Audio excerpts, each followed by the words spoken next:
नमस्ते, मैं हूं किशोर रंजवानी। आप देख रहे हैं देश का नंबर 1 हिंदी न्यूज चैनल। घड़ी इशारा कर रही है 9 बजे रात का। वक्त 100 बात की एक बात का। बड़ी खबर आ रही है। देश के कई राज्यों में भारी बारिश के अलर्ट से जुड़ी चक्रवाती तूफान बिपरजॉय के गुजर जाने के 12 दिन बाद एक बार फिर गुजरात, महाराष्ट्र, मध्य प्रदेश, उत्तराखंड और हिमाचल प्रदेश समेत कई राज्यों में भारी बारिश का अलर्ट जारी किया गया। पिछले कुछ दिनों से ही हो रही मूसलाधार बारिश से इन राज्यों में पहले ही हाहाकार मचा हुआ है और अब मौसम विभाग ने एक बार फिर इन राज्यों में आसमान से आफत बरसने का अलर्ट जारी कर दिया। लेकिन सबसे ज्यादा खतरा गुजरात पर मंडरा रहा है, क्योंकि मौसम विभाग ने वहां के कई जिलों में ऑरेंज अलर्ट जारी कर दिया। यानी गुजरात के लिए आने वाले कुछ दिन भारी पड़ने वाले हैं। लेकिन मध्य प्रदेश में तो बारिश ने अभी से हालात बिगाड़ कर रखे हैं। वहां छतरपुर से एक दिल दहला देने वाला वीडियो सामने आया, जहां पानी के तेज बहाव की वजह से एक आदमी नदी में बह गया। बताया गया कि वो आदमी तेज बहाव के बीच नदी पार करने की कोशिश कर रहा था, लेकिन तेज लहरों के बीच वो खुद को संभाल नहीं पाया और लहरों के साथ बहता चला गया। इसका एक वीडियो भी सामने आया, जिसमें वो आदमी नदी पार करने की कोशिश के दौरान लड़खड़ाता हुआ नजर आया। उस आदमी को मुसीबत में देखकर वहां मौजूद 3 लड़के उसे बचाने के लिए नदी में उतर गए और उसे पकड़कर नदी से बाहर लाने लगे। वो नदी से बाहर आने ही वाले थे कि तभी अचानक उस आदमी का हाथ उनके हाथ से छूट गया और वो लहरों के साथ बहता चला गया। उन लड़कों ने उसे खींचने की बहुत कोशिश भी की, लेकिन पानी का बहाव इतना तेज था कि वो उसे बचा नहीं पाए। उधर राजस्थान के जोधपुर में भी बारिश की वजह से कई सड़कें तालाब में तब्दील हो गईं। वहां लगातार हो रही मूसलाधार बारिश की वजह से लोगों की मुश्किलें बढ़ गईं, क्योंकि जिधर भी नजरें गईं उधर सिर्फ पानी ही पानी दिखाई दिया। जोधपुर शहर से जो तस्वीरें सामने आई उनमें सड़कों पर बारिश का पानी सैलाब की तरह बहता नजर आया। पानी से भरी सड़कों पर कई मोटरसाइकिलें और गाड़ियां आधी डूबी दिखाई दी। यही नहीं, सड़कों पर बह रहे पानी को देखकर ऐसा लगा जैसे वहां कोई नदी बह रही हो। वहीं कमर तक भरे पानी से वहां की कई गलियां तालाब में बदल गईं, जिसकी वजह से लोगों के साथ जानवरों को भी काफी दिक्कतों का सामना करना पड़ा। लगातार हो रही भारी बारिश से वहां मौजूद एक पुलिस चौकी में पानी भर गया, जिसकी वजह से जवान सड़क पर आने को मजबूर हो गए। उधर राजस्थान के टोंक में भी बारिश ने ऐसी तबाही मचाई कि नालों का पानी सड़कों और मकानों में घुस गया। पिछले कई दिन से लगातार हो रही बारिश की वजह से सड़कों पर घुटनों तक पानी भर गया, जिससे सड़कों के किनारे बनी दुकानों में बारिश का पानी घुस गया, जिसकी वजह से उनमें रखा लाखों का सामान भीग गया। वहां से जो तस्वीरें सामने आई उनमें सड़कों पर घुटनों तक पानी भरा दिखाई दिया, जिसकी वजह से लोगों को निकलने में काफी दिक्कतों का सामना करना पड़ा, क्योंकि लगातार हो रही मूसलाधार बारिश की वजह से लोगों पर डूबने का खतरा मंडराने लगा। इसी वजह से लोग उन रास्तों से गुजरने के बजाय लौटते दिखाई दिए। वहीं भारी बारिश से वहां की एक सड़क में दरारें पड़ गईं, जिसकी वजह से वहां से गुजर रही एक ट्रॉली का पहिया मिट्टी में धंस गया, जिससे उसमें मौजूद मिट्टी सड़क पर फैल गई।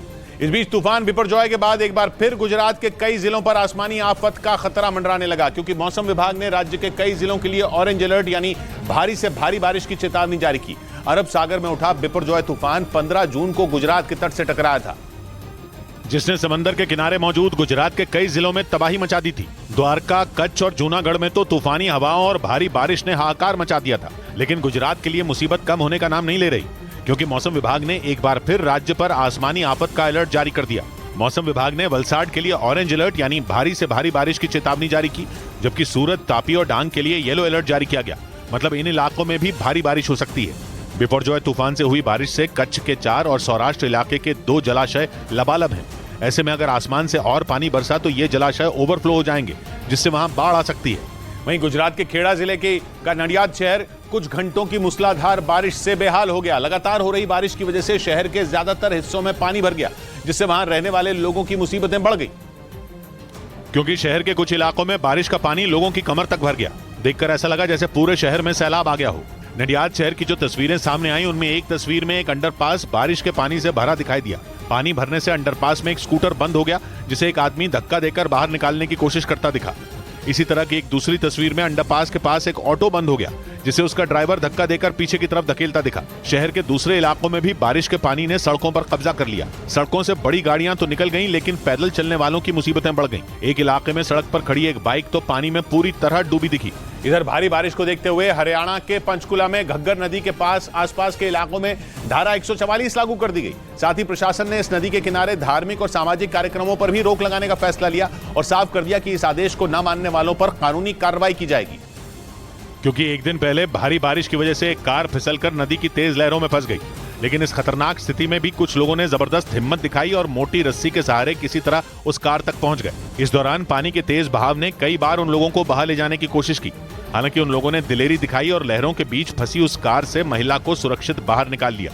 इस घटना के बाद प्रशासन अलर्ट हो गया और घग्गर नदी के आसपास के इलाकों में धारा 144 लागू कर दी गई, ताकि बारिश की वजह से फिर से ऐसी घटना न हो। उधर हिमाचल प्रदेश भी भारी बारिश से बुरी तरह हिल गया। राज्य में इतनी बर्बादी इसलिए हुई क्योंकि वहां इस महीने रिकॉर्ड तोड़ बारिश हो गई। मौसम विभाग ने बताया कि इस बार हिमाचल प्रदेश में जून में सामान्य से 29% ज्यादा बरसात हुई, जिसके लिए कोई तैयार नहीं था, न हिमाचल प्रदेश में रहने वाले लोग और न ही वहां घूमने पहुंचे पर्यटक। क्योंकि हिमाचल प्रदेश में जून के इस महीने में आमतौर पर 79.8 मिलीमीटर बारिश होती है, लेकिन मौसम विभाग ने जानकारी दी कि अब तक राज्य में 102.9 मिलीमीटर बारिश हो चुकी है। बताया गया कि सबसे ज्यादा बादल मंडी जिले में बरसे। वहां इस महीने एक दिन पहले तक 275.1 मिलीमीटर बारिश हो चुकी है। मंडी के बाद उसके आसपास के जिले हैं, जैसे सोलन में 211.5 मिलीमीटर बारिश हुई, सिरमौर में 187.8 मिलीमीटर, कांगड़ा में 187.3 मिलीमीटर और हमीरपुर में 171.2 मिलीमीटर बरसात हुई। ऊपर से मौसम विभाग साफ साफ कह चुका है कि आने वाले 4 दिन तक हिमाचल प्रदेश में बारिश नहीं रुकने वाली। इस बीच मौसम विभाग ने उत्तराखंड और हिमाचल प्रदेश में अगले कुछ घंटों में भारी बारिश का अनुमान जताया। मौसम विभाग के मुताबिक उत्तराखंड में मूसलाधार बारिश हो सकती है तो हिमाचल में पहाड़ खिसकने की आशंका है, जिसका मतलब है कि इन दोनों राज्यों में बहुत बड़ा संकट आने वाला है, क्योंकि पिछले 2 दिनों से हिमाचल प्रदेश और उत्तराखंड में बारिश ने हाहाकार मचा रखा है। मॉनसून के 5 दिन पहले पहुंचने से ये दोनों राज्य बेहाल हैं। कई जिलों में बाढ़ जैसे हालात हैं। ऐसे में मौसम विभाग की नई भविष्यवाणी ने इन राज्यों में रहने वाले लोगों की परेशानी और बढ़ा दी। लैंडस्लाइड, फ्लैश फ्लड पहाड़ी इलाकों में होने का संभावना रहेगा। इसके साथ ही मौसम विभाग ने अनुमान जताया कि बारिश की वजह से दिल्ली में अधिकतम तापमान में कमी हो सकती है और अगले 5 दिन तक ये गिरावट जारी रहेगी। उधर उत्तराखंड के पिथौरागढ़ से हैरान कर देने वाला एक वीडियो सामने आया। वहां भारी बारिश की वजह से पहाड़ का एक हिस्सा खिसककर सड़क पर आ गया। हालांकि गनीमत यह रही कि किसी को कोई नुकसान नहीं पहुंचा, लेकिन पहाड़ से मलबा आने की वजह से पूरी सड़क बंद हो गई। इस घटना का जो वीडियो सामने आया उसमें पहले पहाड़ से छोटे छोटे पत्थर गिरते दिखाई दिए और फिर अचानक पहाड़ का बड़ा हिस्सा सड़क पर आ गिरा। बाप रे बाप। पहाड़ से मलबा इस तरह से आ रहा था मानो पहाड़ों के बीच पत्थरों की कोई नदी उतर रही हो। सड़क पर मलबा इकट्ठा होने की वजह से दोनों तरफ लंबा जाम लग गया। गनीमत यह रही कि पहाड़ के मलबे की चपेट में कोई नहीं आया, वरना बड़ा हादसा हो सकता था। वहीं मौसम विभाग ने उत्तराखंड के 8 जिलों में तेज हवाओं के साथ भारी बारिश की चेतावनी जारी की। हालांकि मानसून के पहले आने की वजह से वहां कई जिलों में बारिश के बाद बाढ़ आ गई, जिससे लोगों को भारी परेशानी का सामना करना पड़ा। बारिश के बाद उत्तराखंड की कई नदियां और नाले उफान पर हैं। मौसम विभाग ने देहरादून, टिहरी, पौड़ी, चमोली, रुद्रप्रयाग, बागेश्वर, उत्तरकाशी और पिथौरागढ़ में तेज बारिश का अलर्ट जारी किया। मौसम विभाग की चेतावनी के बाद राज्य के आपदा प्रबंधन विभाग को अलर्ट कर दिया गया। लोगों को सहायता पहुंचाने के लिए सभी को तैयार रहने को कहा है। 3 दिन पहले हुई भारी बारिश के बाद राज्य में 40 से ज्यादा जगहों पर पहाड़ खिसकने से सड़कें बंद हो गई। उधर गुजरात के पोरबंदर में कोस्ट गार्ड ने समंदर के बीच से एक निजी जहाज के कैप्टन का रेस्क्यू किया। बताया गया कि पोरबंदर से निकलने के कुछ देर बाद ही उस कैप्टन को बीच समंदर में दिल का दौरा पड़ गया, जिसकी जानकारी कोस्ट गार्ड को दी गई और खराब मौसम होने के बावजूद कोस्ट गार्ड ने तुरंत एक्शन लेते हुए रेस्क्यू के लिए एक हेलीकॉप्टर वहां भेज दिया, जिसके वहां पहुंचते ही उस कैप्टन को एयरलिफ्ट कर पोरबंदर लाया गया और समय रहते उसे अस्पताल पहुंचाया गया, जिससे उनकी जान बच गई। बताया गया कि जिस वक्त कैप्टन को दिल का दौरा पड़ा उस वक्त वो जहाज पोरबंदर से करीब 90 किलोमीटर दूर ही पहुंचा था। इस बीच राजस्थान के कोटा से हैरान कर देने वाला एक वीडियो सामने आया। वहां मूसलाधार बारिश की वजह से नदी से निकलकर एक मगरमच्छ सड़क पर आ गया। उसे देखकर वहां अफरा तफरी मच गई और लोग अपनी जान बचाने के लिए इधर उधर भागने लगे, क्योंकि भीड़ देखकर वो मगरमच्छ उन लोगों की तरफ दौड़ने लगा जो आसपास जमा हुए थे। घटना की जानकारी मिलने के बाद वन विभाग की टीम वहां पहुंच गई और कई घंटों की मेहनत के बाद वन विभाग की टीम ने उसे पकड़ लिया। बाद में उस मगरमच्छ को जंगल में ले जाकर छोड़ दिया गया। इससे पहले भारी बारिश की वजह से कई इलाकों में पानी भर गया, जिससे वो मगरमच्छ नदी से निकलकर रिहायशी इलाके में आ गया और सड़क पर आने के बाद वो एक कार के नीचे छिप गया। जैसे ही इसका पता वहां के लोगों को चला, उन्होंने तुरंत वन विभाग को इसकी जानकारी दी, जिसके बाद उस मगरमच्छ को पकड़ने का अभियान चलाया गया। उधर राजस्थान के उदयपुर में एक दर्दनाक हादसा हो गया। वहां मकान ढहने से एक बच्चे समेत 2 लोगों की मौत हो गई और एक महिला घायल हो गई, जिसे अस्पताल में भर्ती कराया गया। एक रोज पहले उदयपुर शहर में इतना पानी बरसा कि चारों तरफ पानी भर गया था और शहर में श्रीनाथ जी मंदिर के पास एक पुराने मकान का हिस्सा ढह गया। मलबे में दबकर एक मासूम और एक बुजुर्ग महिला की मौत हो गई और एक महिला घायल भी हो गई, जिसके बाद प्रशासन ने एहतियातन मकान के दूसरे हिस्से को भी बुलडोजर से गिरा दिया ताकि कोई और हादसा न हो। बताया गया कि इमारत काफी पुरानी थी। इधर देश की राजधानी दिल्ली में करंट लगने की वजह से 17 साल के एक लड़के की मौत हो गई। घटना 25 जून की बताई गई। इससे ठीक एक दिन पहले 24 जून को भी नई दिल्ली रेलवे स्टेशन पर करंट लगने से 38 साल की एक महिला की मौत हो गई थी। और इस घटना के एक रोज बाद ही दिल्ली के तैमूर नगर इलाके में एक बार फिर करंट लगने से 17 साल के एक लड़के की जान चली गई। मरने वाले लड़के का नाम सुहेल बताया गया, जो अपने एक रिश्तेदार के घर घूमने आया था। ये घटना तब हुई जब वो सुबह करीब 5 बजे पानी से भरी एक गली से गुजर रहा था। बताया गया कि पानी के अंदर बिजली का तार गिरा था, जिसमें करंट दौड़ रहा था और जैसे ही सुहेल ने पानी में पैर रखा, उसकी करंट लगने से मौत हो गई। इस घटना के बाद वहां रहने वाले लोगों ने सियासी दलों पर जमकर अपनी भड़ास निकाली। पे अक्सर पानी आता है सर, हमारे लिए कोई सुरक्षित ही नहीं है, चाहे इसमें बीजेपी पार्टी हो, चाहे कांग्रेस पार्टी हो, चाहे आम पार्टी हो। इसी तरह 2 दिन पहले भी नई दिल्ली रेलवे स्टेशन पर साक्षी नाम की महिला की करंट लगने से मौत हो गई थी। उधर यूएई के अजमान शहर में आधी रात को एक 36 मंजिला रहायशी इमारत में आग लगने से हड़कंप मच गया। यूएई ने बीते कुछ साल में बिल्डिंगों में आग लगने की घटनाएं बढ़ गई हैं और इस बार जिस रिहायशी कॉम्प्लेक्स की इमारत ने आग पकड़ी, 2016 में भी उसकी एक दूसरी इमारत में आग लग गई थी और इस बार उसके पास वाली बिल्डिंग आग की चपेट में आ गई, वो भी ऐसी आग की देखने वाले की जान हलक में आ जाए। 36 मंजिलों की वो इमारत नीचे से ऊपर तक आग की चपेट में दिखी। सामने आई एक तस्वीर में फायर ब्रिगेड की एक गाड़ी आग को बुझाती नजर तो आई, लेकिन इतनी ऊंची इमारत के आगे आग पर काबू पाने की वो कोशिश ऊंट के मुंह में जीरे जैसी दिखी। ऊपर से आग लगी भी रात के करीब 1:30 बजे, जब बिल्डिंग में रहने वाले लोग सो रहे थे।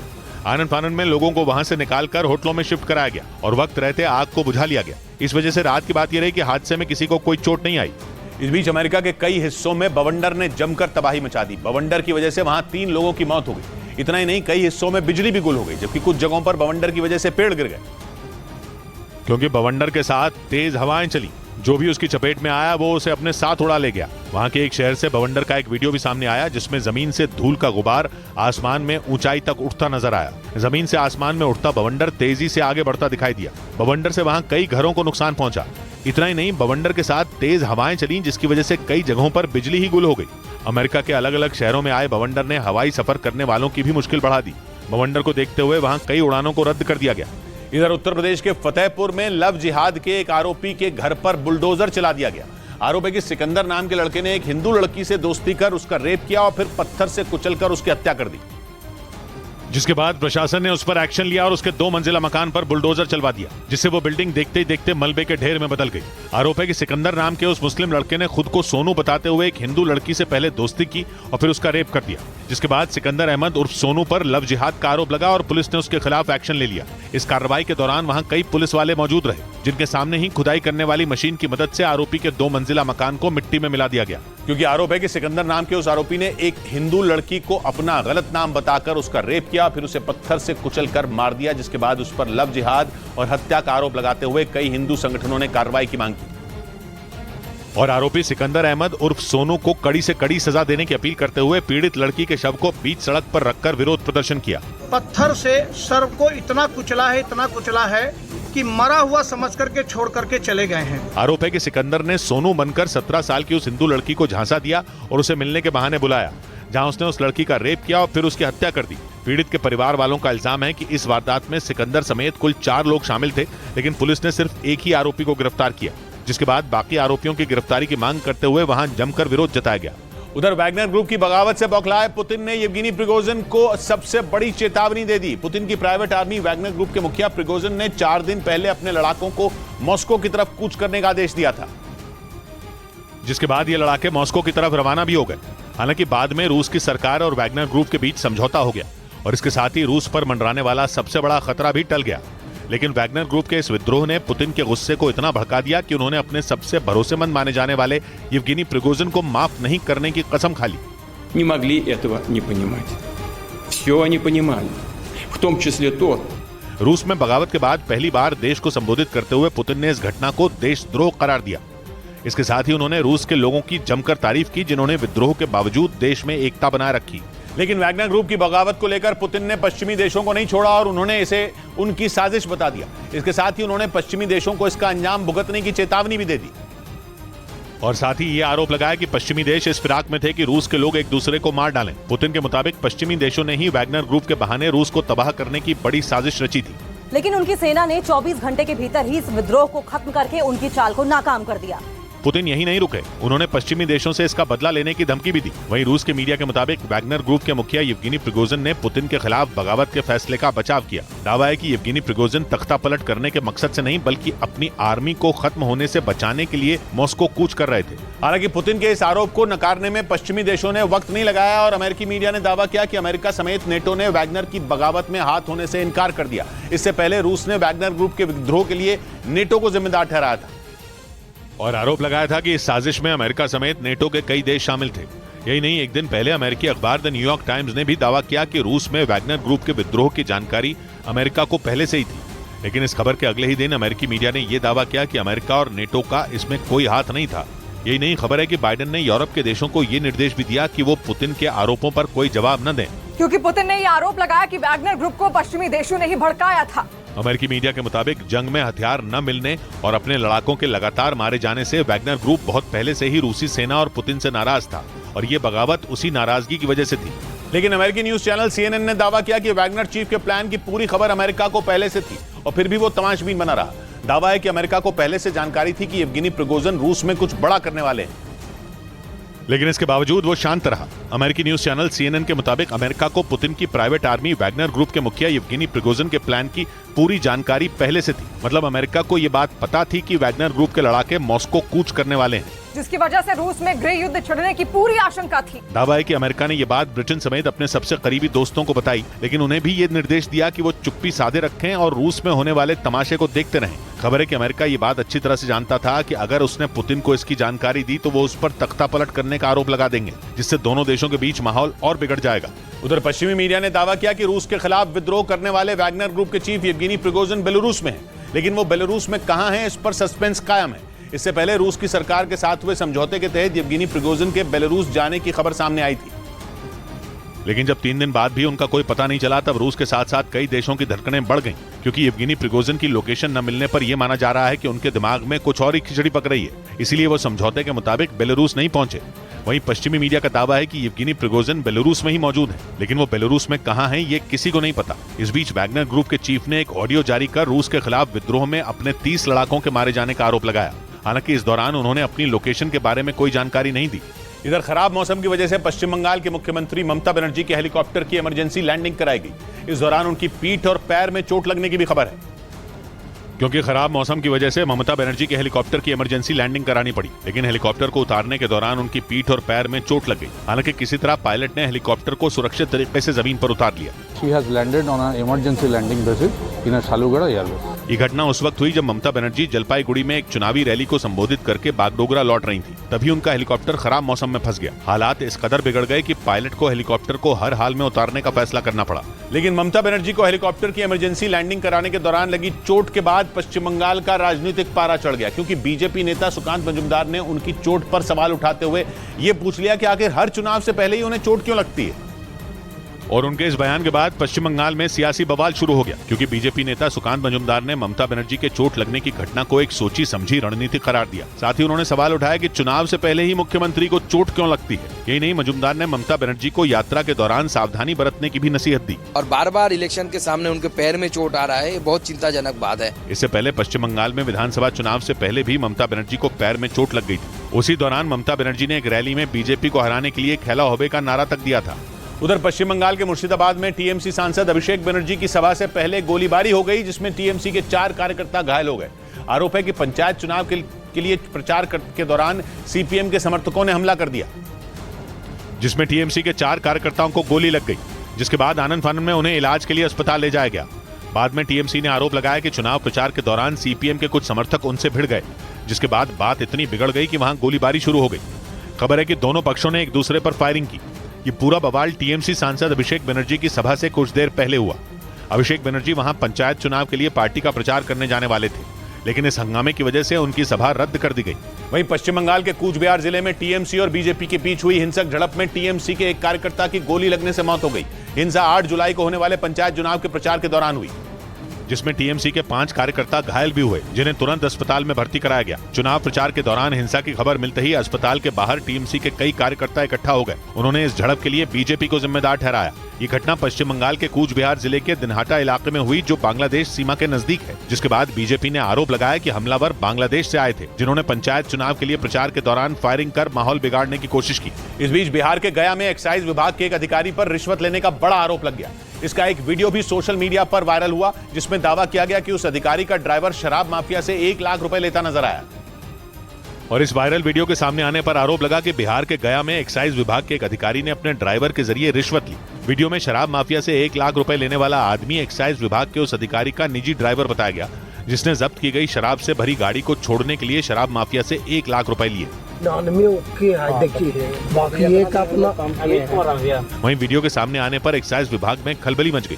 ड्राइवर तो खैर क्लियर ले ही रहा है, लेकिन जांच रिपोर्ट में और भी बहुत सारे बिंदु हैं जिसमें जांच करना है। जांच के बाद हम लोग उस पर कार्रवाई करेंगे। जिसके बाद एक्साइज विभाग ने जांच के आदेश दे दिए और आरोपी अधिकारी को निलंबित कर दिया गया। साथ ही उनके ड्राइवर को ड्यूटी से हटा दिया गया। इधर अयोध्या में राम की पैड़ी पर एक लड़की का डांस वीडियो वायरल होने के बाद विवाद भड़क गया। संत समाज ने प्रशासन से धार्मिक स्थानों पर ऐसे वीडियो बनाए जाने से भावनाएं आहत होने का आरोप लगाया। सोशल मीडिया पर राम की पैड़ी पर बनाए गए कई वीडियो वायरल हैं, जिसमें एक वीडियो में काले रंग के कपड़े पहने एक लड़की फिल्मी गाने पर अयोध्या में राम की पैड़ी पर सरयू नदी में वीडियो बनाती नजर आई। इसके अलावा भी एक वीडियो में एक आदमी सरयू नदी में मोटरसाइकिल चलाता नजर आया। इस तरह के वीडियो को संतों ने धार्मिक भावनाओं को आहत करने वाला बताया और चेतावनी देते हुए प्रशासन पर भी गंभीर आरोप लगाए। अयोध्या की आस्था और सनातन धर्म की आस्था से प्रशासन के लोग खिलवाड़ करने की कोशिश न करें।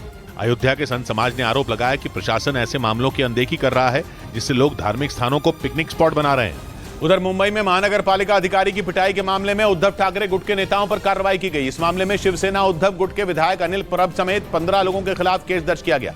ये लोग ऑफिस तोड़े जाने का विरोध करने महानगर पालिका के कार्यालय गए थे और आरोप है कि वहां गहमा गहमी के बीच उद्धव ठाकरे गुट के कार्यकर्ताओं ने महानगर पालिका के एक अधिकारी को थप्पड़ मारे, जिसका वीडियो भी सामने आया, जिसमें अधिकारी की पिटाई के दौरान विधायक अनिल परब भी मौजूद दिखे। अब इसी मामले में वकोला पुलिस ने विधायक अनिल परब समेत 15 से ज्यादा लोगों के खिलाफ केस दर्ज कर लिया और इस मामले में 4 लोगों को गिरफ्तार कर लिया। पुलिस की इस कार्रवाई के विरोध में विधायक अनिल परब अपने समर्थकों के साथ सांता क्रूज में महानगर पालिका के वार्ड ऑफिस तक भी गए। वहीं मध्य प्रदेश के उज्जैन में एक चोर नकदी के साथ अपनी पसंद की 50 जोड़े से ज्यादा कपड़े भी चोरी कर ले गया।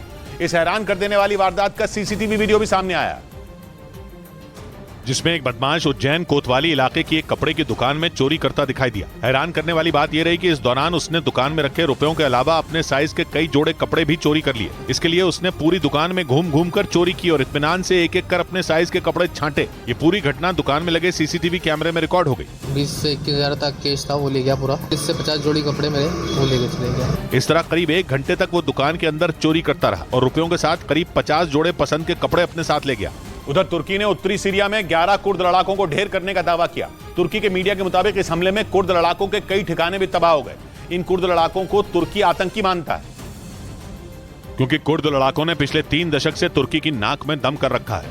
तुर्की के रक्षा मंत्रालय के मुताबिक उनकी सेना ने उत्तरी सीरिया के एक इलाके में 11 कुर्द लड़ाकों को ढेर कर दिया और वहां बने चरमपंथी संगठन YPG के कई ठिकानों को भी तबाह कर दिया।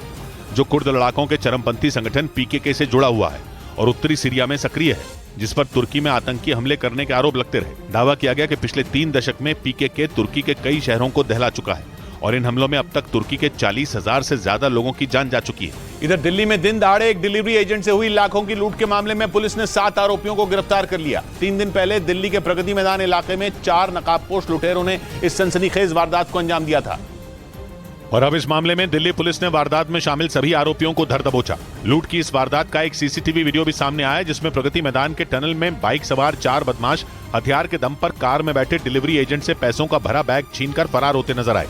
इस घटना के बाद पुलिस ने दिल्ली, यूपी, हरियाणा और उत्तराखंड से लूट में शामिल 7 आरोपियों को पकड़ लिया। में जो पुराने रॉबर भी हैं, नए लड़के भी हैं, मुखबिर भी हैं, सब ने मिलके इसको अंजाम दिया। पुलिस के मुताबिक दिल्ली के चांदनी चौक में डिलीवरी बॉय का काम करने वाला उस्मान नाम का बदमाश इस लूट का मास्टरमाइंड है, जिसने अपने साथियों के साथ मिलकर इस लूट को अंजाम दिया। इस बीच महाराष्ट्र की पुणे पुलिस ने ड्रग्स तस्करी के लिए इस्तेमाल किए जाने वाले नए कोड वर्ड से पर्दा उठा दिया। पुलिस के मुताबिक ड्रग्स तस्करी के लिए नए कोड वर्ड कोई शब्द नहीं है, बल्कि व्हाट्सएप और दूसरे सोशल मीडिया प्लेटफॉर्म में इस्तेमाल होने वाली इमोजी हैं, जिनका इस्तेमाल कर नशे के सौदागर तेजी से अपना कारोबार बढ़ाने में जुटे हैं। कुछ रोज पहले महाराष्ट्र की पुणे पुलिस को यह खबर मिली कि ड्रग्स तस्करों ने पुराने सारे कोड वर्ड बदल दिए, जिसके बाद पुलिस ने ड्रग्स तस्करी में इस्तेमाल होने वाले नए कोड वर्ड को डीकोड करने के लिए एक स्पेशल टीम बनाई। जांच में पता चला है कि ड्रग्स खरीदने और बेचने के लिए व्हाट्सएप और दूसरे सोशल मीडिया के इमोजीज का इस्तेमाल किया जा रहा है। पुलिस के मुताबिक जो नए कोड वर्ड सामने आए उनमें सैड फेस और हरी पत्ती की इमोजी का मतलब गांजा है, नाक की इमोजी का मतलब कोकेन और इंजेक्शन की इमोजी आई तो सामने वाले को हेरोइन चाहिए। इधर एनआईए के सूत्रों ने दावा किया कि पूछताछ के दौरान गैंगस्टर लॉरेंस बिश्नोई ने इस बात से पर्दा उठाया कि कई बड़े लोग उससे खुद को फोन पर धमकी दिलवाते थे।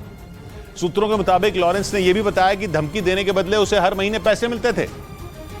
ताकि वो गैंगस्टर लॉरेंस से मिली धमकी के आधार पर सरकारी सुरक्षा हासिल कर सकें। एनआईए के सूत्रों का कहना है कि धमकी के बदले गैंगस्टर लॉरेंस बिश्नोई उन लोगों से करीब 2 करोड़ रुपए लेता था। एनआईए के सूत्रों के मुताबिक पूछताछ में उसने ये भी बताया कि गैंग का खर्चा निकालने और नेटवर्क बढ़ाने के लिए भी वो कारोबारियों से अवैध वसूली करता है। और सूत्र बताते हैं कि सिर्फ 2 साल के भीतर ही लॉरेंस ने अपने गैंग के सदस्यों की संख्या 150 से बढ़ाकर 700 कर ली थी। सूत्रों का दावा है कि पूछताछ में लॉरेंस ने यह भी बताया कि सिद्धू मूसेवाला की हत्या की साजिश 4 अलग अलग जेलों में बंद गैंगस्टरों ने मिलकर रची थी।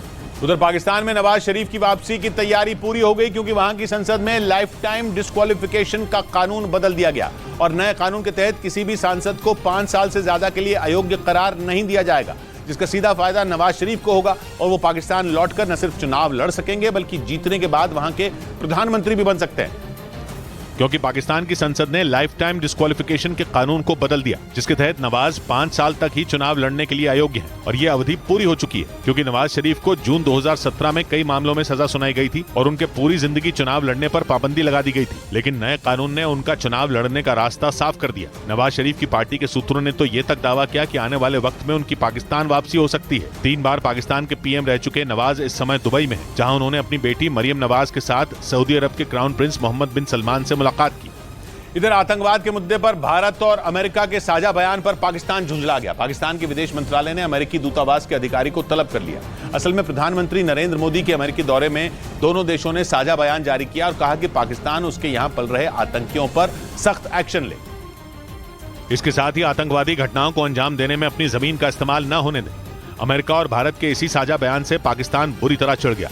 उसने इस बयान की आलोचना की और पाकिस्तान में अमेरिकी दूतावास के अफसर को तलब कर लिया। पाकिस्तान के विदेश मंत्रालय का कहना है कि अमेरिका को ऐसे बयान जारी करने से बचना चाहिए। हालांकि इसके बाद अमेरिका की तरफ से प्रतिक्रिया आई और उसने एक बार फिर साफ किया कि वो पाकिस्तान से लगातार आतंकवाद पर नकेल कसने की अपील करता रहेगा। मतलब ये कि आतंकवाद के मुद्दे पर अमेरिका को नसीहत देने का उसका दांव उल्टा पड़ गया। इस बीच पाकिस्तान में पल रहे आतंकियों और वहां से चलाए जा रहे बड़े आतंकी संगठनों पर अमेरिका ने एक बार फिर से पाकिस्तान को फटकार लगा दी। अमेरिका ने पाकिस्तान को आतंकवादियों और आतंकी संगठनों पर एक्शन लेने का निर्देश दिया और दो टूक कहा कि आतंकवाद से लड़ने में अमेरिका पाकिस्तान की मदद करता रहेगा, लेकिन पाकिस्तान को उसकी धरती से चलाए जा रहे लश्कर ए तैयबा और जैश ए मोहम्मद जैसे आतंकी संगठनों का खात्मा करना होगा। Permanently disband all terrorist groups, including Lashkar-e-Taiba, Jaish-e-Mohammed, and their various front organizations. आतंकवाद के मुद्दे पर अमेरिका पहले भी पाकिस्तान को खरी खोटी सुना चुका है। पिछले हफ्ते प्रधानमंत्री नरेंद्र मोदी के अमेरिका दौरे के दौरान भी अमेरिकी राष्ट्रपति बाइडेन ने आतंकवाद पर पाकिस्तान को खूब सुनाया था। इधर पंजाब की फिरोजपुर जेल में बंद एक कैदी ने जेल से ही एक वीडियो कॉल की, जिस पर बवाल मच गया।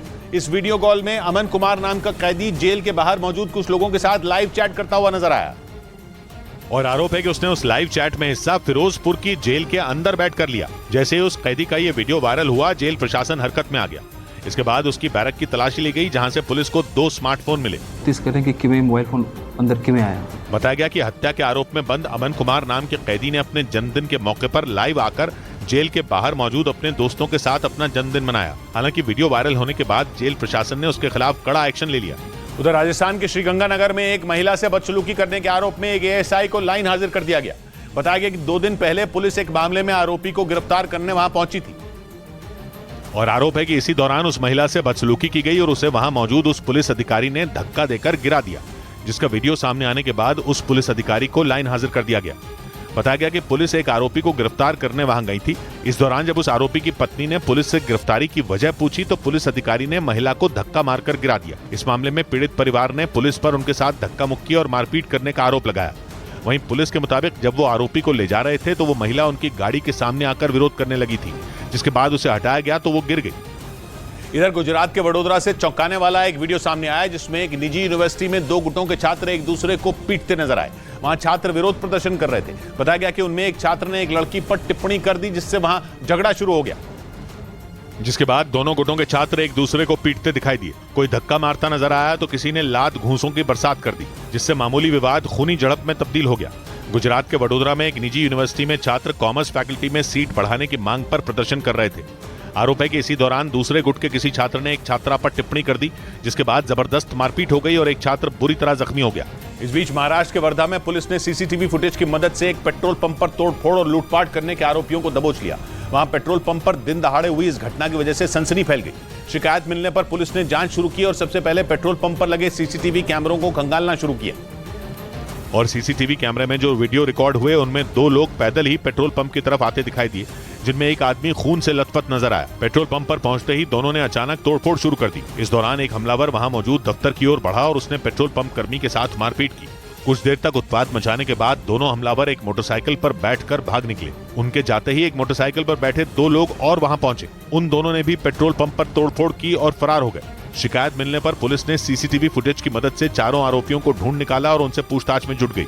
उधर दक्षिण कोरिया ने अपने पड़ोसी और सबसे बड़े दुश्मन किम जोंग उन से निपटने के लिए ड्रोन यूनिट की तैनाती कर दी। बताया गया कि यह फैसला उत्तर कोरिया के मिसाइल हमलों की वजह से लिया गया, क्योंकि आए दिन आसमान में मिसाइल दागने वाले किम जोंग उन से दक्षिण कोरिया को डर सताने लगा। यही वजह थी कि उसने उत्तर कोरिया से निपटने के लिए एक अलग ड्रोन यूनिट की तैनाती कर दी। दक्षिण कोरिया का मानना है कि उसके ये ड्रोन उत्तर कोरिया की मिसाइलों का मुंहतोड़ जवाब देंगे और उन मिसाइलों को दक्षिण कोरिया में घुसने से पहले ही ढेर कर देंगे। दक्षिण कोरिया का आरोप है कि किम जोंग उन अक्सर उसे डराने के इरादे से अपनी मिसाइलें और फाइटर जेट उसके इलाके में भेज देते हैं, जिनसे निपटने के लिए ही उसने ड्रोन यूनिट का सहारा लिया, ताकि दोबारा ऐसा कदम उठाने से पहले किम जोंग उन 100 बार सोचने पर मजबूर हो जाए। वहीं चीन और रूस के साथ बने हुए तनाव के बीच जापान की सरकार ने नेटो के साथ एक और समझौते की तैयारी कर ली। माना जा रहा है कि नेटो के साथ होने वाले इस समझौते से जापान की फौज को बड़ा फायदा होगा और जापान की फौज समंदर में चीन की चाल को बेहतर तरीके से ट्रैक कर पाएगी। नेटो का दफ्तर अपने देश में खोलने के लिए पहले ही जापान राजी हो गया था, लेकिन इस बार उसने अंतरिक्ष में सहयोग से जुड़े समझौते की तैयारी कर ली। पश्चिमी मीडिया के मुताबिक अंतरिक्ष में नेटो और जापान के बीच सहयोग लगभग तय है। हालांकि ये सहयोग किस तरह का होगा, इस पर अब तक सस्पेंस बना हुआ है। जुलाई में जापान के प्रधानमंत्री नेटो की समिट में हिस्सा लेने लिथुआनिया जाने वाले हैं। माना जा रहा है कि उसी समिट में इस समझौते पर मोहर लग सकती है। इधर फिल्म आदि पुरुष पर छिड़े विवाद के बीच फिल्म के डायलॉग लिखने वाले मनोज मुंतशिर पर केस हो गया। उनके खिलाफ हरिद्वार के साधु संतों ने एक शिकायत दर्ज कराई। वहीं इलाहाबाद हाईकोर्ट ने फिल्म से जुड़े एक विवाद के मामले पर सुनवाई करते हुए फिल्म के डायरेक्टर और प्रोड्यूसर को फटकार लगाई और फिल्म के निर्माताओं समेत सेंसर बोर्ड को भी आड़े हाथ लिया। फिल्म पर मचे बवाल के बीच हरिद्वार में कुछ साधु संतों ने फिल्म के विवादास्पद डायलॉग और कहानी पर ऐतराज जताते हुए इसके खिलाफ लिखित शिकायत दर्ज कराई। ये खेल ज्यादा दिन नहीं चलने वाला है, एक फैशन हो गया है। वहीं फिल्म आदि पुरुष के खिलाफ इलाहाबाद हाईकोर्ट में दायर एक याचिका पर भी सुनवाई हुई, जिसमें कोर्ट ने फिल्म के निर्माताओं को कड़ी फटकार लगाई। इस मामले में कोर्ट ने फिल्म के डायरेक्टर ओम राउत और डायलॉग लिखने वाले मनोज मुंतशिर के खिलाफ नोटिस जारी करने का आदेश भी सुना दिया। इस बीच दिल्ली पुलिस के स्पेशल सेल ने चाय की थैलियों में ड्रग्स सप्लाई करने वाले एक गिरोह का पर्दाफाश कर दिया। पुलिस ने इस गिरोह से जुड़े 2 लोगों को ड्रग्स तस्करी के आरोप में गिरफ्तार भी किया और उनके पास से करीब 41 किलो ड्रग्स बरामद किए, जिनकी कीमत करीब 10 करोड़ रुपए बताई गई। दिल्ली पुलिस के स्पेशल सेल के मुताबिक ये ड्रग्स म्यांमार से मंगवाए गए थे और पुलिस को चकमा देने के लिए आरोपियों ने चाय की थैलियों में उन्हें छुपा कर रखा था। 10 करोड़ के ड्रग्स को दोनों आरोपी एक ट्रक में रखकर मणिपुर की राजधानी इम्फाल से दिल्ली ला रहे थे, जिसकी जानकारी मिलने के बाद पुलिस ने चेकिंग अभियान चलाकर दोनों को धर दबोचा। पुलिस के मुताबिक पिछले 5 साल से राजस्थान के जालौर के रहने वाले शैतान सिंह बिश्नोई नाम के ड्रग्स तस्कर के इशारे पर दिल्ली और राजस्थान समेत कई इलाकों में ड्रग्स की सप्लाई की जा रही थी। उधर जम्मू कश्मीर के कुलगाम में सुरक्षा बल और पुलिस के जवानों ने मुठभेड़ में एक आतंकवादी को ढेर कर दिया। मारे गए आतंकवादी के पास से सुरक्षा बल को हथियार और गोला बारूद मिला। आशंका जताई गई कि इनका इस्तेमाल वो किसी बड़ी वारदात को अंजाम देने के लिए करने वाला था। हालांकि इससे पहले कि वो अपने मकसद में कामयाब हो पाता, सुरक्षा बल और जम्मू कश्मीर पुलिस ने मुठभेड़ में उसे मार गिराया। हालांकि इस दौरान जम्मू कश्मीर पुलिस का एक जवान गोली लगने से जख्मी हो गया, जिसे तुरंत अस्पताल भेज दिया गया।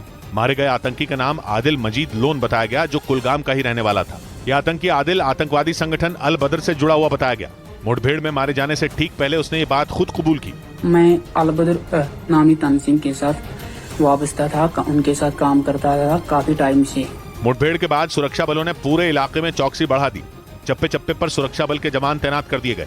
इधर महाराष्ट्र के पुणे में दिल्ली के साक्षी हत्याकांड जैसी वारदात अंजाम देने की कोशिश की गई, लेकिन आसपास के लोगों की वजह से लड़की की जान बच गई और आरोपी को भी लोगों ने पकड़ लिया। पूरी घटना वहां लगे अलग अलग सीसीटीवी कैमरों में रिकॉर्ड हो गई, जिसमें स्कूटर पर जा रही एक लड़की को बीच रास्ते में एक लड़का रोकता दिखा। इसके बाद उसने अपने बैग से धारदार हथियार निकाल लिया और लड़की पर हमला करने की कोशिश की, जिससे बचने के लिए लड़की भागी तो आरोपी भी उसके पीछे हथियार लहराता हुआ दौड़ता दिखाई दिया। तभी आसपास के लोग लड़की को बचाने के लिए दौड़े तो आरोपी ने लोगों पर भी हमला करने की कोशिश की, लेकिन लोगों ने उसे पकड़ लिया और पुलिस के हवाले कर दिया। त्याचा पण ते जे वैद्यकीय आहे ते वैद्यकीय प्रक्रिया चालू आहे। बताया गया कि पकड़ा गया आरोपी लड़की पर बात करने का दबाव बना रहा था और जब लड़की ने उसकी बात नहीं मानी तो उसने कोचिंग क्लास जाते समय उस पर हमला कर दिया। उधर मुंबई के मीरा रोड हत्याकांड में पुलिस ने सरस्वती के मोबाइल से कई सुराग मिलने का दावा किया। पुलिस सूत्रों के मुताबिक वो अपने लिव इन पार्टनर मनोज साने से रिश्ता तोड़ना चाहती थी। इस हत्याकांड में मनोज साने पर अपनी लिव इन पार्टनर सरस्वती की हत्या करने और उसके शव के टुकड़ों को कुकर में उबालने का आरोप है, जिसकी जांच में मुंबई पुलिस ने मनोज साने की लिव इन पार्टनर सरस्वती के मोबाइल से कई अहम सुराग मिलने का दावा किया। पुलिस सूत्रों के मुताबिक उसके फोन के व्हाट्सएप चैट से ये जानकारी मिली कि वो मनोज से रिश्ता खत्म करना चाहती थी। पुलिस सूत्रों के मुताबिक 26-27 मई को उसने मैसेज कर मनोज पर धोखा देने और विश्वास तोड़ने का आरोप लगाया और साथ ही उससे रिश्ता खत्म करने की बात भी लिखी थी। पुलिस सूत्रों के मुताबिक सरस्वती ने मनोज को किसी दूसरी महिला के साथ फोन पर चैटिंग करते रंगे हाथ पकड़ लिया था। ये पूरा मामला उसकी हत्या से 7 दिन पहले हुआ था। उधर यूपी के रामपुर से एक चौंकाने वाली खबर सामने आई। वहां कुछ लोगों ने बिजली विभाग के एक एसडीओ के साथ मारपीट कर दी। बताया गया कि वो अधिकारी बिजली के मीटर की रीडिंग लेने के लिए वहां गया था और जैसे ही वो वहां पहुंचे कुछ लोगों ने उन्हें घेर लिया और गाली गलौज की। वहां से सामने आए एक वीडियो में दिखा कि एक आदमी ने बिजली मीटर की चेकिंग करने आए उस अधिकारी का कॉलर पकड़ लिया और उनसे बदसलूकी करने लगा। साथ ही उसने उनसे धक्का मुक्की भी की और उन्हें धमकाने लगा। इस दौरान वहां लोगों की भीड़ जमा हो गई। वहां मौजूद लोगों ने उस अधिकारी पर बिना किसी की मौजूदगी के घर में घुसने का आरोप लगाया, जबकि बिजली विभाग ने इन आरोपों को गलत करार दिया। वहीं इस पूरे मामले का वीडियो सोशल मीडिया पर वायरल हो गया। इस बीच जापान के एक अखबार ने दावा किया कि वहां की सेना जल्द ही स्टारलिंक के सैटेलाइट से चलने वाले इंटरनेट का इस्तेमाल शुरू कर देगी। स्टारलिंक दुनिया के सबसे अमीर शख्स एलॉन मस्क की कंपनी स्पेसएक्स का एक प्रोजेक्ट है जो कई सैटेलाइट के जरिए हाई स्पीड इंटरनेट मुहैया करवाता है और 40 से ज्यादा देश स्टारलिंक सैटेलाइट इंटरनेट सेवा का इस्तेमाल करते हैं। और अब जापान की सेना भी इस सुपर स्पीड इंटरनेट सेवा से जुड़ जाएगी। जापान के मीडिया के मुताबिक मार्च महीने से ही वहां की सेना एलॉन मस्क की कंपनी स्पेसएक्स के संपर्क में है और स्टारलिंक सैटेलाइट इंटरनेट के इस्तेमाल पर काम कर रही है। जापान अपने कुछ सैनिकों को अलग से इसके लिए ट्रेनिंग भी दे रहा है। 40 से ज्यादा देश इसका इस्तेमाल कर रहे हैं, जिनमें ज्यादातर यूरोप के देश हैं। जापान की फौज ने ये फैसला उस वक्त लिया जब चीन और उत्तर कोरिया से समुद्र में जबरदस्त तनाव बना हुआ है। माना जा रहा है कि उसे समुद्र में बिछी तारों के काटे जाने का डर है। अगर ऐसा हुआ तो उसकी सेना के तो हाथ कटेंगे ही, पूरे जापान में कम्युनिकेशन ठप हो जाएगा। लेकिन स्टारलिंक के जरिए वो किसी भी तरह के हालात में सैटेलाइट के जरिए इंटरनेट का इस्तेमाल करता रहेगा। उधर ब्रिटेन के न्यूज चैनल बीबीसी ने कुछ सैटेलाइट तस्वीरें जारी करके दावा किया कि चीन के जासूसी गुब्बारे जापान के ऊपर भी उड़े थे। जापान ने भी इस दावे की पुष्टि की और चीन को चेतावनी दी कि अगर उसने फिर जासूसी गुब्बारे छोड़े तो वो हवा में ही मार गिराए जाएंगे। चीन गुब्बारों के जरिए दूसरे देशों की जासूसी करने में लगा है। इस बात का पर्दाफाश तब हुआ था जब जनवरी में अमेरिका ने बताया था कि चीन का एक गुब्बारा उसके आसमान में उड़ रहा है। मगर बीबीसी ने दावा किया कि जापान के उत्तरी हिस्से के ऊपर चीन ने अपना एक गुब्बारा उड़ाया था करीब 2 साल पहले, सितंबर 2021 में। बीबीसी ने चीन के उस गुब्बारे की तस्वीर भी जारी की। यानी चीन गुब्बारे के जरिए अमेरिका के साथ उसके दोस्त जापान की भी जासूसी करने में लगा था। अमेरिका और जापान पक्के दोस्त हैं और अमेरिका की सेना भी वहां बड़ी तादाद में तैनात है। ऊपर से चीन दोनों का दुश्मन है, इसलिए चीन के जासूसी करने के दावे में दम तो है। अमेरिका ने भी फरवरी में अपने आसमान में उड़ते चीन के गुब्बारे को जासूस बताकर शूट कर दिया था, मगर चीन इस दावे को नकारता रहा। उसका कहना है कि अमेरिका के ऊपर उड़ने वाला उसका गुब्बारा मौसम की जानकारी जुटा रहा था, न कि जासूसी कर रहा था। इधर दिल्ली में बिजली के दाम में करीब 10% तक बढ़ोतरी के फैसले के खिलाफ कांग्रेस ने प्रदर्शन किया, जहां कांग्रेस के कार्यकर्ताओं ने केजरीवाल सरकार के खिलाफ जमकर नारेबाजी भी की और आम आदमी पार्टी के दफ्तर का घेराव करने पहुंचे, जिन्हें वहां मौजूद पुलिस ने रोक लिया। जिसके बाद कांग्रेस के कार्यकर्ताओं ने केजरीवाल सरकार के खिलाफ नारेबाजी की। कांग्रेस ने दावा किया कि बिजली के दाम बढ़ने से महंगाई भी बढ़ेगी। महंगाई केवल बिजली पे नहीं है, महंगाई का ये बिजली पे जो दरें बढ़ी उसका असर सीधा महंगाई पर होगा। वहीं प्रदर्शन कर रहे कांग्रेस के कार्यकर्ताओं ने दिल्ली सरकार से बिजली के दाम में बढ़ोतरी के इस फैसले को वापस लेने की मांग की। उधर समाजवादी पार्टी के नेता अबू आजमी को जान से मारने की धमकी मिली, जिसे लेकर उन्होंने मुंबई की कोलाबा पुलिस से इसकी शिकायत की। वहीं अबू आजमी ने इसे लेकर एक ट्वीट भी किया और आरोप लगाया कि उन्हें फोन और व्हाट्सएप के जरिए एक अज्ञात शख्स ने जान से मारने की धमकी दी। इसके साथ ही उन्होंने 2 फोटो भी शेयर किए जो उनके मुताबिक आरोपी ने उनको व्हाट्सएप पर भेजे थे, जिसमें उनके फोटो के साथ खून से सना एक चाकू और एक पिस्तौल नजर आई। साथ ही उन्होंने मैसेज में 3 दिन में जान से मारने की धमकी देने का भी आरोप लगाया। इसके बाद अबू आजमी ने मुंबई के कोलाबा पुलिस स्टेशन में शिकायत दर्ज कराई और महाराष्ट्र के सीएम एकनाथ शिंदे और डिप्टी सीएम देवेंद्र फडणवीस से मामले पर संज्ञान लेने को कहा। इधर उत्तर प्रदेश के कानपुर में पुलिस ने एक मदरसे के मौलाना को रेप के आरोप में गिरफ्तार कर लिया और थाने में पूछताछ के दौरान आरोपी कारी मोहम्मद अहमद नाम के उस मौलाना ने अपना गुनाह भी कबूल कर लिया। पुलिस के मुताबिक उसने मदरसे में पढ़ने वाली एक छात्रा का रेप किया, जिसकी शिकायत मिलने पर पुलिस ने रेप के आरोपी मौलाना कारी मोहम्मद अहमद को गिरफ्तार कर लिया। आरोप है कि कानपुर के एक मदरसे में पढ़ने वाली एक छात्रा का रेप किया गया। साथ ही आरोप है कि उसने वारदात का वीडियो रिकॉर्ड कर उसे सोशल मीडिया पर वायरल करने की धमकी भी दी। ये भी आरोप है कि उस छात्रा को धमकाकर उसने दूसरी बार भी रेप की वारदात को अंजाम दिया, जिसके बाद उस छात्रा के परिवार वालों ने पुलिस से इसकी शिकायत कर दी। ने इस बात को स्वीकार किया है कि उसके द्वारा एक कृत्य किया गया था। वहीं इस मामले में पुलिस ने आरोपी मौलाना को गिरफ्तार कर आगे की कार्रवाई शुरू कर दी। उधर अमेरिका ने अपने दोस्त इजराइल को बहुत बड़ा झटका दे दिया। उसने ऐलान किया कि वो इजराइल के कब्जे वाले इलाकों में विज्ञान और तकनीक से जुड़ी उसकी रिसर्च की फंडिंग नहीं करेगा। जबकि डोनाल्ड ट्रंप ने अमेरिका के राष्ट्रपति रहते हुए फैसला लिया था कि अमेरिकियों के टैक्स का पैसा विवादित इलाकों में भी इजराइल की रिसर्च के लिए इस्तेमाल हो सकता है। लेकिन जो बाइडेन की सरकार ने ट्रंप के उस फैसले को पलट दिया और ऐलान किया कि वेस्ट बैंक, पूर्वी यरूशलेम और गोलान हाइट्स में इजराइल के जितने भी संस्थानों को रिसर्च के लिए फंडिंग मिल रही है वो रोक दी जाएगी। ये तीनों वो इलाके हैं जिन पर इजराइल ने 1967 की जंग जीतने के बाद कब्जा कर लिया था। अमेरिका शुरुआत से इजराइल के साथ फिलिस्तीन के भी एक आजाद देश बनने के हक में रहा है, लेकिन ट्रंप का फैसला अमेरिका की इस नीति के खिलाफ था, इसलिए अमेरिका ने उसे पलट दिया। मगर इस बात पर इजराइल भड़क गया। उसके विदेश मंत्री ने अमेरिका के इस कदम को गलत ठहरा दिया। इस बीच ईरान की सेना की ब्रांच IRGC यानी इस्लामिक रिवोल्यूशनरी गार्ड कोर के कमांडर ने दावा किया कि ईरान के दुश्मन उसका वही हाल करना चाहते हैं जो उन्होंने सीरिया का किया। सीरिया ईरान का दोस्त है और बीते 12 साल से वहां सरकार और विद्रोहियों के बीच छिड़ी जंग में वो बुरी तरह बर्बाद हो चुका है। इसलिए IRGC के कमांडर जनरल हुसैन सलामी ने सीरिया की बर्बादी का डर दिखाकर अपनी फौज को ईरान के दुश्मनों के खिलाफ गुस्से से भरने की कोशिश की। हालांकि उन्होंने ईरान के दुश्मनों का नाम तो नहीं लिया, लेकिन ईरान के दुश्मन तो अमेरिका और इजराइल ही हैं। और अमेरिका और इजराइल दोनों सीरिया के गृह युद्ध में कूदे भी हुए हैं। अमेरिका सीरिया में ISIS से लड़ने के लिए सरकार के विद्रोहियों की मदद ले रहा है और इजराइल भी सीरिया पर आए दिन हमले करता रहता है, क्योंकि ईरान ने सीरिया की सरकार को बचाए रखने के लिए अपने लड़ाके वहां उतारे हुए हैं। इधर बिहार के भोजपुर में खनन विभाग के अधिकारियों पर लोगों का गुस्सा फूटा और उन्होंने वहां जमकर हंगामा किया। उन लोगों का आरोप है कि खनन विभाग के अधिकारियों ने एक ट्रक ड्राइवर को नदी पर बने पुल से नीचे फेंक दिया, जिससे लोगों का गुस्सा फूट पड़ा और वो हंगामा करने लगे। उन लोगों ने आरोप लगाया कि वहां खनन विभाग की एक टीम चेकिंग कर रही थी, तभी किसी बात को लेकर उस ट्रक ड्राइवर से उनकी हाथापाई हो गई और अधिकारियों ने उसे पुल से नीचे फेंक दिया। जिसके बाद गुस्साए लोगों ने पुल पर जमकर हंगामा किया और हालात बिगड़ते देख खनन विभाग की टीम वहां से चली गई। ड्राइवर बताया लोग, हाँ। तो उसके बाद हम लोग आए तो पता चला कि देख रहे हैं कि आदमी बोल रहा है कि आदमी नहीं मिल रहा है यहाँ। देर रात घटी इस घटना के बाद लोगों ने टॉर्च की लाइट में पुल के नीचे उस ट्रक ड्राइवर की तलाश की, लेकिन उन्हें कुछ नहीं मिला, जिसके बाद पुलिस को घटना की जानकारी दी गई। उधर पंजाब के लुधियाना में पेट्रोल पंप पर मारपीट और तोड़फोड़ करने वाले आरोपियों की तलाश पुलिस ने तेज कर दी। आरोप है कि उन्होंने पेट्रोल पंप के कर्मचारियों के साथ मारपीट की थी, जिसका एक वीडियो भी सामने आया था, जिसमें कुछ लोग जमकर तोड़फोड़ करते दिखाई दिए।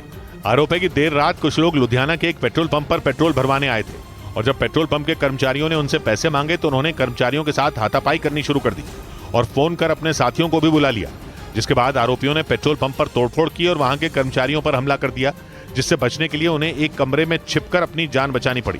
पुलिस ने अब वहां लगे CCTV कैमरे में रिकॉर्ड हुई इस घटना के आधार पर आरोपियों की तलाश तेज कर दी। इधर दिल्ली पुलिस ने फर्जी नाम की वेब सीरीज देखकर 2000 के नकली नोट छापने के आरोप में 2 बदमाशों को गिरफ्तार कर लिया।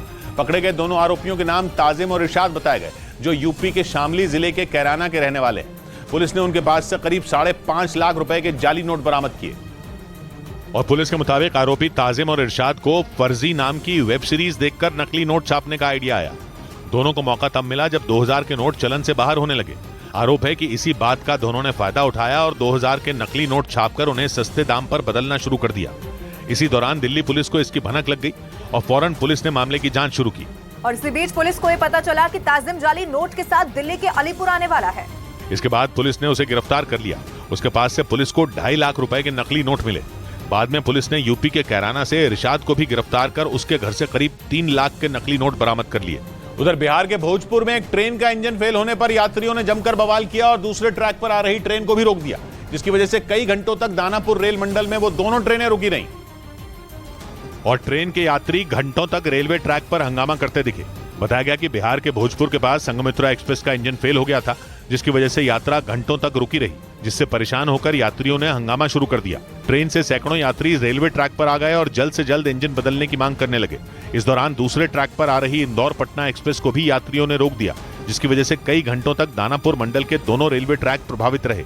इस बीच पंजाब के अमृतसर से हैरान कर देने वाला एक वीडियो सामने आया, जिसमें एक मोटरसाइकिल पर सवार 3 नकाबपोश बदमाश एक पेट्रोल पंप में घुसते नजर आए और पेट्रोल पंप के एक कर्मचारी पर पिस्तौल तान दी, जबकि तीसरा नकाबपोश बदमाश मोटरसाइकिल पर ही अपने दोनों साथियों का इंतजार करता दिखा। इस बीच वो कर्मचारी घबराकर वहां से दूर भागता नजर आया, लेकिन दोनों नकाबपोश बदमाश उसके पीछे दौड़े और पिस्तौल दिखाकर पैसे मांगने लगे। इस दौरान पेट्रोल पंप का वो कर्मचारी मना करता रहा, तभी बदमाशों ने उस पर फायरिंग कर दी।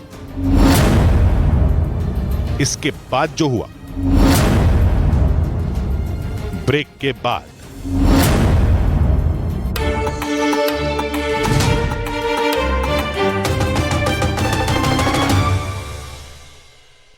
वहां मौजूद एक पुलिस चौकी में पानी भर गया, जिसकी वजह से जवान सड़क पर आने को मजबूर हो गए। उधर राजस्थान के टोंक में भी बारिश ने ऐसी तबाही मचाई कि नालों का पानी सड़कों और मकानों में घुस गया। पिछले कई दिन से लगातार हो रही बारिश की वजह से सड़कों पर घुटनों तक पानी भर गया, जिससे सड़कों के किनारे बनी दुकानों में बारिश का पानी घुस गया, जिसकी वजह से उनमें रखा लाखों का सामान भीग गया। वहां से जो तस्वीरें सामने आई उनमें सड़कों पर घुटनों तक पानी भरा दिखाई दिया, जिसकी वजह से लोगों को निकलने में काफी दिक्कतों का सामना करना पड़ा, क्योंकि लगातार हो रही मूसलाधार बारिश की वजह से लोगों पर डूबने का खतरा मंडराने लगा। इसी वजह से लोग उन रास्तों से गुजरने के बजाय लौटते दिखाई दिए। वहीं भारी बारिश से वहां की एक सड़क में दरारें पड़ गईं, जिसकी वजह से वहां से गुजर रही एक ट्रॉली का पहिया मिट्टी में धंस गया, जिससे उसमें मौजूद मिट्टी सड़क पर फैल गई। इस बीच तूफान बिपरजॉय के बाद एक बार फिर गुजरात के कई जिलों पर आसमानी आफत का खतरा मंडराने लगा, क्योंकि मौसम विभाग ने राज्य के कई जिलों के लिए ऑरेंज अलर्ट यानी भारी से भारी बारिश की चेतावनी जारी की। अरब सागर में उठा बिपरजॉय तूफान 15 जून को गुजरात के तट से टकराया था, जिसने समंदर के किनारे मौजूद गुजरात के कई जिलों में तबाही मचा दी थी। द्वारका, कच्छ और जूनागढ़ में तो तूफानी हवाओं और भारी बारिश ने हाहाकार मचा दिया था। लेकिन गुजरात के लिए मुसीबत कम होने का नाम नहीं ले रही, क्योंकि मौसम विभाग ने एक बार फिर राज्य पर आसमानी आफत का अलर्ट जारी कर दिया। मौसम विभाग ने वलसाड के लिए ऑरेंज अलर्ट यानी भारी से भारी बारिश की चेतावनी जारी की, जबकि सूरत, तापी और डांग के लिए येलो अलर्ट जारी किया गया। मतलब इन इलाकों में भी भारी बारिश हो सकती है। बिपरजॉय तूफान से हुई बारिश से कच्छ के 4 और सौराष्ट्र इलाके के 2 जलाशय लबालब हैं। ऐसे में अगर आसमान से और पानी बरसा तो ये जलाशय ओवरफ्लो हो जाएंगे, जिससे वहां बाढ़ आ सकती है। वहीं गुजरात के खेड़ा जिले के नडियाद शहर कुछ घंटों की मूसलाधार बारिश से बेहाल हो गया। लगातार हो रही बारिश की वजह से शहर के ज्यादातर हिस्सों में पानी भर गया, जिससे वहां रहने वाले लोगों की मुसीबतें बढ़ गई, क्योंकि शहर के कुछ इलाकों में बारिश का पानी लोगों की कमर तक भर गया। देखकर ऐसा लगा जैसे पूरे शहर में सैलाब आ गया हो। नडियाद शहर की जो तस्वीरें सामने आई उनमें एक तस्वीर में एक अंडरपास बारिश के पानी से भरा दिखाई दिया। पानी भरने से अंडरपास में एक स्कूटर बंद हो गया, जिसे एक आदमी धक्का देकर बाहर निकालने की कोशिश करता दिखा। इसी तरह की एक दूसरी तस्वीर में अंडरपास के पास एक ऑटो बंद हो गया, जिसे उसका ड्राइवर धक्का देकर पीछे की तरफ धकेलता दिखा। शहर के दूसरे इलाकों में भी बारिश के पानी ने सड़कों पर कब्जा कर लिया। सड़कों से बड़ी गाड़ियां तो निकल गईं, लेकिन पैदल चलने वालों की मुसीबतें बढ़ गईं। एक इलाके में सड़क पर खड़ी एक बाइक तो पानी में पूरी तरह डूबी दिखी। इधर भारी बारिश को देखते हुए हरियाणा के पंचकुला में घग्गर नदी के पास आसपास के इलाकों में धारा 144 लागू कर दी गई। साथ ही प्रशासन ने इस नदी के किनारे धार्मिक और सामाजिक कार्यक्रमों पर भी रोक लगाने का फैसला लिया और साफ कर दिया कि इस आदेश को न मानने वालों पर कानूनी कार्रवाई की जाएगी। क्योंकि एक दिन पहले भारी बारिश की वजह से एक कार फिसलकर नदी की तेज लहरों में फंस गई, लेकिन इस खतरनाक स्थिति में भी कुछ लोगों ने जबरदस्त हिम्मत दिखाई और मोटी रस्सी के सहारे किसी तरह उस कार तक पहुंच गए। इस दौरान पानी के तेज बहाव ने कई बार उन लोगों को बहा ले जाने की कोशिश की। हालांकि उन लोगों ने दिलेरी दिखाई और लहरों के बीच फंसी उस कार से महिला को सुरक्षित बाहर निकाल लिया। इस घटना के बाद प्रशासन अलर्ट हो गया और घग्गर नदी के आसपास के इलाकों में धारा 144 लागू कर दी गई, ताकि बारिश की वजह से फिर से ऐसी घटना न हो। उधर हिमाचल प्रदेश भी भारी बारिश से बुरी तरह हिल गया। राज्य में इतनी बर्बादी इसलिए हुई क्योंकि वहां इस महीने रिकॉर्ड तोड़ बारिश हो गई। मौसम विभाग ने बताया कि इस बार हिमाचल प्रदेश में जून में सामान्य से 29% ज्यादा बरसात हुई, जिसके लिए कोई तैयार नहीं था, न हिमाचल प्रदेश में रहने वाले लोग और न ही वहां घूमने पहुंचे पर्यटक, क्योंकि हिमाचल प्रदेश में जून के इस महीने में आमतौर पर 79.8 मिलीमीटर बारिश होती है। लेकिन मौसम विभाग ने जानकारी दी कि अब तक राज्य में 102.9 मिलीमीटर बारिश हो चुकी है। बताया गया कि सबसे ज्यादा बादल मंडी जिले में बरसे। वहां इस महीने एक दिन पहले तक 275.1 मिलीमीटर बारिश हो चुकी है। मंडी के बाद उसके आसपास के जिले हैं, जैसे सोलन में 211.5 मिलीमीटर बारिश हुई, सिरमौर में 187.8 मिलीमीटर, कांगड़ा में 187.3 मिलीमीटर और हमीरपुर में 171.2 मिलीमीटर बरसात हुई। ऊपर से मौसम विभाग साफ साफ कह चुका है कि आने वाले 4 दिन तक हिमाचल प्रदेश में बारिश नहीं रुकने वाली। इस बीच मौसम विभाग ने उत्तराखंड और हिमाचल प्रदेश में अगले कुछ घंटों में भारी बारिश का अनुमान जताया। मौसम विभाग के मुताबिक उत्तराखंड में मूसलाधार बारिश हो सकती है तो हिमाचल में पहाड़ खिसकने की आशंका है, जिसका मतलब है कि इन दोनों राज्यों में बहुत बड़ा संकट आने वाला है, क्योंकि पिछले 2 दिनों से हिमाचल प्रदेश और उत्तराखंड में बारिश ने हाहाकार मचा रखा है। मानसून के 5 दिन पहले पहुंचने से ये दोनों राज्य बेहाल हैं। कई जिलों में बाढ़ जैसे हालात हैं। ऐसे में मौसम विभाग की नई भविष्यवाणी ने इन राज्यों में रहने वाले लोगों की परेशानी और बढ़ा दी। लैंडस्लाइड, फ्लैश फ्लड पहाड़ी इलाकों में होने का संभावना रहेगा। इसके साथ ही मौसम विभाग ने अनुमान जताया कि बारिश की वजह से दिल्ली में अधिकतम तापमान में कमी हो सकती है और अगले 5 दिन तक ये गिरावट जारी रहेगी। उधर उत्तराखंड के पिथौरागढ़ से हैरान कर देने वाला एक वीडियो सामने आया। वहां भारी बारिश की वजह से पहाड़ का एक हिस्सा खिसककर सड़क पर आ गया। हालांकि गनीमत यह रही कि किसी को कोई नुकसान नहीं पहुंचा, लेकिन पहाड़ से मलबा आने की वजह से पूरी सड़क बंद हो गई। इस घटना का जो वीडियो सामने आया उसमें पहले पहाड़ से छोटे छोटे पत्थर गिरते दिखाई दिए और फिर अचानक पहाड़ का बड़ा हिस्सा सड़क पर आ गिरा। बाप रे बाप। पहाड़ से मलबा इस तरह से आ रहा था मानो पहाड़ों के बीच पत्थरों की कोई नदी उतर रही हो। सड़क पर मलबा इकट्ठा होने की वजह से दोनों तरफ लंबा जाम लग गया। गनीमत यह रही कि पहाड़ के मलबे की चपेट में कोई नहीं आया, वरना बड़ा हादसा हो सकता था। वहीं मौसम विभाग ने उत्तराखंड के 8 जिलों में तेज हवाओं के साथ भारी बारिश की चेतावनी जारी की। हालांकि मानसून के पहले आने की वजह से वहां कई जिलों में बारिश के बाद बाढ़ आ गई, जिससे लोगों को भारी परेशानी का सामना करना पड़ा। बारिश के बाद उत्तराखंड की कई नदियां और नाले उफान पर हैं। मौसम विभाग ने देहरादून, टिहरी, पौड़ी, चमोली, रुद्रप्रयाग, बागेश्वर, उत्तरकाशी और पिथौरागढ़ में तेज बारिश का अलर्ट जारी किया। मौसम विभाग की चेतावनी के बाद राज्य के आपदा प्रबंधन विभाग को अलर्ट कर दिया गया। लोगों को सहायता पहुंचाने के लिए सभी को तैयार रहने को कहा है। 3 दिन पहले हुई भारी बारिश के बाद राज्य में 40 से ज्यादा जगहों पर पहाड़ खिसकने से सड़कें बंद हो गई। उधर गुजरात के पोरबंदर में कोस्ट गार्ड ने समंदर के बीच से एक निजी जहाज के कैप्टन का रेस्क्यू किया। बताया गया कि पोरबंदर से निकलने के कुछ देर बाद ही उस कैप्टन को बीच समंदर में दिल का दौरा पड़ गया, जिसकी जानकारी कोस्ट गार्ड को दी गई और खराब मौसम होने के बावजूद कोस्ट गार्ड ने तुरंत एक्शन लेते हुए रेस्क्यू के लिए एक हेलीकॉप्टर वहां भेज दिया, जिसके वहां पहुंचते ही उस कैप्टन को एयरलिफ्ट कर पोरबंदर लाया गया और समय रहते उसे अस्पताल पहुंचाया गया, जिससे उनकी जान बच गई। बताया गया कि जिस वक्त कैप्टन को दिल का दौरा पड़ा उस वक्त वो जहाज पोरबंदर से करीब 90 किलोमीटर दूर ही पहुंचा था। बड़ी खबर आ रही है, देश के कई राज्यों में भारी बारिश के अलर्ट से जुड़ी। चक्रवाती तूफान बिपरजॉय के गुजर जाने के 12 दिन बाद एक बार फिर गुजरात, महाराष्ट्र, मध्य प्रदेश, उत्तराखंड और हिमाचल प्रदेश समेत कई राज्यों में भारी बारिश का अलर्ट जारी किया गया। पिछले कुछ दिनों से ही हो रही मूसलाधार बारिश से इन राज्यों में पहले ही हाहाकार मचा हुआ है और अब मौसम विभाग ने एक बार फिर इन राज्यों में आसमान से आफत बरसने का अलर्ट जारी कर दिया। लेकिन सबसे ज्यादा खतरा गुजरात पर मंडरा रहा है, क्योंकि मौसम विभाग ने वहां के कई जिलों में ऑरेंज अलर्ट जारी कर दिया। यानी गुजरात के लिए आने वाले कुछ दिन भारी पड़ने वाले हैं। लेकिन मध्य प्रदेश में तो बारिश ने अभी से हालात बिगाड़ कर रखे हैं। वहां छतरपुर से एक दिल दहला देने वाला वीडियो सामने आया, जहां पानी के तेज बहाव की वजह से एक आदमी नदी में बह गया। बताया गया कि वो आदमी तेज बहाव के बीच नदी पार करने की कोशिश कर रहा था, लेकिन तेज लहरों के बीच वो खुद को संभाल नहीं पाया और लहरों के साथ बहता चला गया। इसका एक वीडियो भी सामने आया।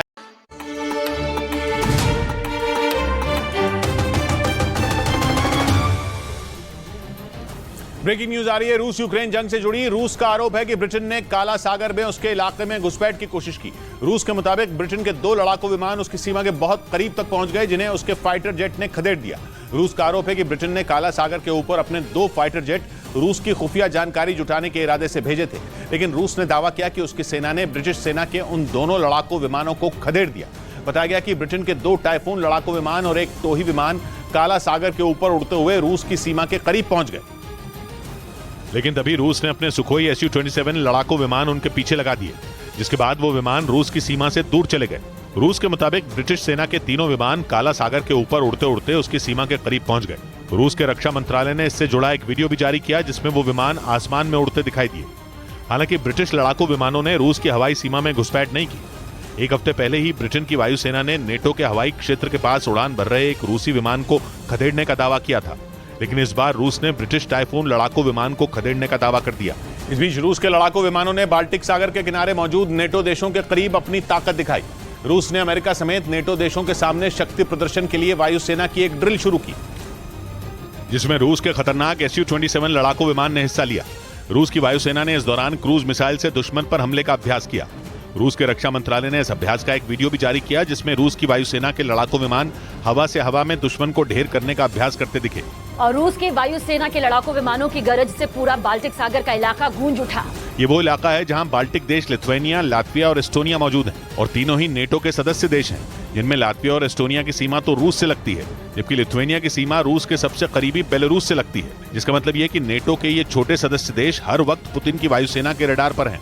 इधर पंजाब के अमृतसर से हैरान कर देने वाला एक वीडियो सामने आया, जिसमें एक मोटरसाइकिल पर सवार 3 नकाबपोश बदमाश एक पेट्रोल पंप में घुसते नजर आए और पेट्रोल पंप के एक कर्मचारी पर पिस्तौल तान दी, जबकि तीसरा नकाबपोश बदमाश मोटरसाइकिल पर ही अपने दोनों साथियों का इंतजार करता दिखा। इस बीच वो कर्मचारी घबराकर वहां से दूर भागता नजर आया, लेकिन दोनों नकाबपोश बदमाश उसके पीछे दौड़े और पिस्तौल दिखाकर पैसे मांगने लगे। इस दौरान पेट्रोल पंप का वो कर्मचारी मना करता रहा, तभी बदमाशों ने उस पर फायरिंग कर दी, जिससे वो कर्मचारी घायल हो गया और तीनों बदमाश कैश लेकर फरार हो गए। ये पूरी वारदात वहां लगे सीसीटीवी कैमरे में रिकॉर्ड हो गई, जिसकी जानकारी मिलने पर पुलिस ने जांच शुरू कर दी।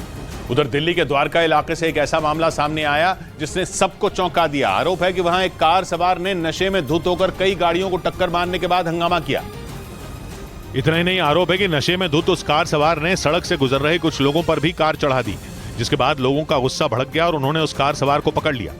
ये देख लो, ये गाड़ी। हालांकि जैसे ही पुलिस को इसकी जानकारी मिली वो वहां पहुंच गई, जिसके बाद आरोपी को पकड़कर पुलिस ने कार को सीज कर लिया। गाड़ी के ड्राइवर पर लीगल एक्शन ले लिया गया है। कार की टक्कर में कुछ लोग घायल भी हो गए।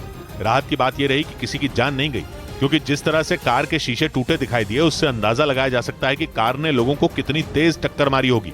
इस बीच बिहार के गोपालगंज में एक किसान की हत्या के आरोप में पुलिस ने 2 लोगों को गिरफ्तार कर लिया। आरोप है कि गिरफ्तार किए गए लोगों ने जमीन विवाद में पहले मारपीट की और फिर किसान की हत्या कर दी।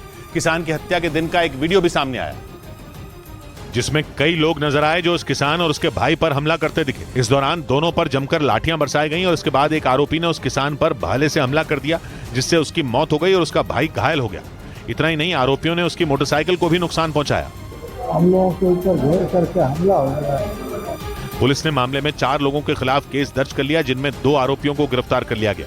हालांकि घटना में मारे गए किसान के परिवार ने पुलिस पर लापरवाही का आरोप लगाते हुए बताया कि उन्होंने 10 दिन पहले ही जमीन विवाद की वजह से उनकी जान को खतरा होने की लिखित शिकायत पुलिस से की थी।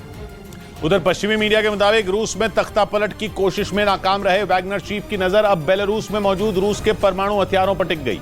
दावा किया गया कि वो अपने साथ वैगनर लड़ाकों की फौज लेकर बेलारूस में उस जगह तक पहुंच गए जहां रूस ने अपने परमाणु हथियार तैनात किए हुए हैं।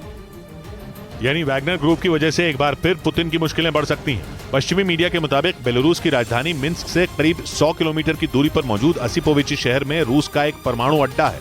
दावा किया गया कि रूस से निकलने के बाद वैगनर ग्रुप के मुखिया येवगेनी प्रिगोजिन ने अपने करीब 8000 खूंखार लड़ाकों के साथ असिपोविची शहर में डेरा जमा लिया। यानी वैगनर ग्रुप अब रूस के परमाणु हथियारों से ज्यादा दूर नहीं है। ऐसे में आशंका जताई गई कि अगर वैगनर चीफ ने एक बार फिर अपने बागी तेवर दिखाए तो बेलारूस में मौजूद पुतिन के परमाणु हथियार खतरे में पड़ जाएंगे। और वैगनर ग्रुप के मुखिया के बेलारूस पहुंचने की खबर से घबराए लिथुआनिया ने नेटो से मदद की गुहार लगा दी। हालांकि Wagner chief Yevgeny Prigozhin Belarus पहुंच गए हैं या नहीं, इस बात की अभी कोई जानकारी नहीं है, लेकिन इसके बावजूद लिथुआनिया के राष्ट्रपति ने नेटो से सुरक्षा मजबूत करने की मांग कर दी। क्योंकि वैगनर ग्रुप के मुखिया बेलारूस पहुंचने के बाद क्या करेंगे इसका अंदाजा भी लगाना मुश्किल है। इसीलिए लिथुआनिया ने उनके बेलारूस पहुंचने की खबरों के बीच ही नेटो से मदद की गुहार लगाई, ताकि अगर वैगनर ग्रुप के लड़ाके लिथुआनिया पर हमले करें तो उनका खात्मा किया जा सके। रूस की मीडिया के मुताबिक वैगनर ग्रुप के लड़ाके तेजी से बेलारूस की तरफ बढ़ रहे हैं और उनके लिए वहां कैंप भी बनाए जा रहे हैं। वैगनर ग्रुप के लड़ाकों को बेहद खतरनाक माना जाता है। यही वजह है कि उनके बेलारूस पहुंचने के बाद लिथुआनिया पर खतरा बढ़ जाएगा। इसीलिए लिथुआनिया अभी से सतर्क हो गया। और लिथुआनिया पर हमले की आशंका के बीच नेटो चीफ लिथुआनिया में जंग की तैयारी देखने पहुंच गए।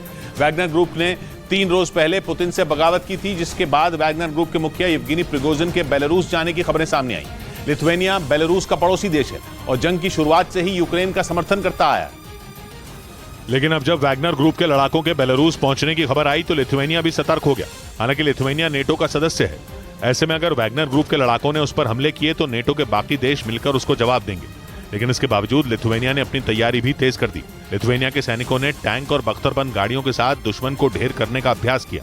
उन्होंने जंग के हालात बनाकर उनसे निपटने की ट्रेनिंग ली। इस दौरान नेटो चीफ येंस स्टोल्टनबर्ग ने जंग की तैयारी कर रहे सैनिकों का हौसला भी बढ़ाया। इस बीच पश्चिमी मीडिया ने दावा किया कि पुतिन ने वैगनर ग्रुप के हमलों पर आखिरकार मोहर लगाई दी।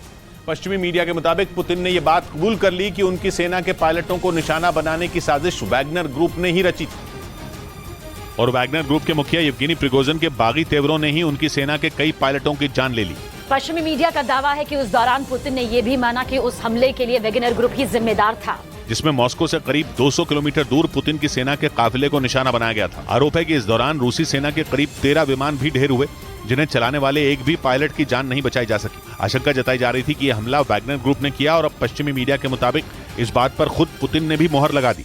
उधर रूस के मीडिया ने दावा किया कि वैगनर ग्रुप के लड़ाके पुतिन की सेना को अपने हथियार लौटाने की तैयारी में हैं। मॉस्को कूच करने के दौरान इन लड़ाकों के पास कई टैंक, बख्तरबंद गाड़ियां और घातक हथियार मौजूद थे, जिन्हें जल्द ही वो रूसी सेना को लौटा देंगे। रूस के मीडिया के मुताबिक पुतिन की सेना उन टैंकों, बख्तरबंद गाड़ियों और खतरनाक हथियारों पर अपना कंट्रोल चाहती है। आरोप है कि इन्हीं हथियारों के दम पर वैगनर ग्रुप के लड़ाके मॉस्को की तरफ बढ़ रहे थे। लेकिन बाद में पुतिन के साथ इस ग्रुप के मुखिया येवगेनी प्रिगोजिन ने समझौता कर लिया और ये लड़ाके बेलारूस की तरफ रवाना हो गए। खबर है कि यूक्रेन के पूर्वी हिस्से में जंग लड़ने के लिए इन लड़ाकों को ये हथियार रूसी सेना ने ही दिए थे, लेकिन रूस के खिलाफ विद्रोह करने के बाद पुतिन नहीं चाहते कि ये हथियार उन लड़ाकों के पास रहें। खबर है कि पुतिन की धमकी के बाद ही वैगनर ग्रुप ने यह फैसला लिया। इधर गुजरात के नवसारी जिले से हैरान करने वाली खबर सामने आई। वहां 12वीं में पढ़ने वाली 17 साल की एक छात्रा को दिल का दौरा पड़ गया, जिससे उसकी मौत हो गई। बताया गया कि उस छात्रा को दिल का दौरा उस वक्त पड़ा जब वो सीढ़ियां चढ़ रही थी, जिसके बाद आनन फानन में एम्बुलेंस के जरिए उसे अस्पताल ले जाया गया, जहां डॉक्टरों ने बताया कि लड़की की मौत अस्पताल लाए जाने से पहले ही दिल का दौरा पड़ने की वजह से हो चुकी थी। સડન કાર્ડિયાક એરેસ્ટના કારણે દીકરીનું આકસ્મિક મૃત્યુ થયું છે। स्कूल प्रशासन ने बताया कि 12वीं की छात्रा तनीषा गांधी सीढ़ियों से स्कूल की तीसरी मंजिल पर जा रही थी, तभी वो लड़खड़ाकर गिर गई। उस समय उसकी सांस फूलने लगी और बहुत ज्यादा पसीना आने लगा। बाद में उसे अस्पताल ले जाया गया, लेकिन तब तक उसकी धड़कनें थम चुकी थी। महज 17 साल की उम्र में छात्रा की हार्ट अटैक से मौत पर डॉक्टर भी हैरान है। इस बीच उत्तर प्रदेश के मैनपुरी से झकझोर देने वाली एक तस्वीर सामने आई। वहां एक बच्ची की मौत के बाद उसके घर वाले शव को हाथों में उठाकर अस्पताल में पोस्टमार्टम करवाने के लिए पहुंचे। आरोप है कि अस्पताल प्रशासन ने शव ले जाने के लिए बच्ची के घर वालों को स्ट्रेचर तक नहीं दिया, जिसकी वजह से उस बच्ची के चाचा शव को गोद में उठाकर पोस्टमार्टम हाउस की तरफ जाने को मजबूर हो गए। घर वालों का कहना है कि पानी में डूबने की वजह से उस बच्ची की मौत हो गई थी, जिसके बाद उसका शव लेकर घर वाले अस्पताल पहुंचे। आरोप है कि अस्पताल प्रशासन ने शव को पोस्टमार्टम हाउस तक ले जाने के लिए एम्बुलेंस तो क्या, उन्हें स्ट्रेचर तक नहीं दिया। यही नहीं, आरोप यह भी है कि पोस्टमार्टम के नाम पर वहां तैनात कर्मचारियों ने उनसे 15,000 रुपए भी वसूल लिए। मिली नहीं हमको, रखने के लिए नहीं मिली तो हाथ में लेके जाएंगे आप, हाथ में लेके जा रहे हैं। इस घटना के सामने आने के बाद राज्य के स्वास्थ्य मंत्री ब्रजेश पाठक ने 2 स्वास्थ्य कर्मियों को बर्खास्त करते हुए मामले की जांच के आदेश दे दिए। उधर मध्य प्रदेश दौरे पर गए प्रधानमंत्री ने विरोधियों पर निशाना साधते हुए जनता को भ्रष्टाचार के खिलाफ सख्त कार्रवाई की गारंटी दी। भोपाल पहुंचे प्रधानमंत्री ने 5 वंदे भारत ट्रेनों को हरी झंडी दिखाई, जिसके बाद वो मेरा बूथ सबसे मजबूत नाम के कार्यक्रम का हिस्सा बने और पार्टी के कार्यकर्ताओं को संबोधित किया। भोपाल में हुए इस कार्यक्रम में हजारों कार्यकर्ता शामिल हुए, जबकि करीब 10 लाख कार्यकर्ता मेरा बूथ सबसे मजबूत नाम के कार्यक्रम में वर्चुअल तरीके से जुड़े, जिनके सामने प्रधानमंत्री ने विपक्ष पर निशाना साधा और भ्रष्टाचार के खिलाफ सख्त एक्शन की गारंटी दी। और मेरी गारंटी है, हर घोटालेबाज पर कार्रवाई की गारंटी। प्रधानमंत्री ने इशारों में पटना में हुई विपक्ष की बैठक का जिक्र किया और इसे भ्रष्टाचार पर लीपापोती का जरिया माना। यही नहीं, भोपाल में विपक्ष पर बरसते हुए प्रधानमंत्री ने विरोधियों पर तुष्टीकरण की राजनीति का भी आरोप लगाया। उन्होंने 2 टूक बोल दिया कि बीजेपी वोट बैंक की सियासत नहीं करेगी और विपक्ष की तुष्टीकरण की सियासत का जवाब संतुष्टीकरण से देगी। देश का भला करने का रास्ता तुष्टीकरण नहीं है, सच्चा रास्ता है संतुष्टीकरण। यही नहीं, प्रधानमंत्री ने संकेत दिया कि आने वाले चुनाव में लड़ाई तुष्टीकरण बनाम संतुष्टीकरण की होगी और बीजेपी अपने विरोधियों से संतुष्टीकरण की राह पर चलकर लोहा लेगी। यही नहीं, भोपाल में बीजेपी कार्यकर्ताओं से बात करते हुए प्रधानमंत्री ने वंशवाद का मुद्दा भी उठाया। इस बार उन्होंने वंशवाद के मुद्दे पर केवल कांग्रेस को नहीं, बल्कि समाजवादी पार्टी, एनसीपी, आरजेडी और बीआरएस को भी घेरा और खुलकर बोल दिया कि इन पार्टियों को वोट देने से कुछ खास परिवार के लोगों का ही भला होगा।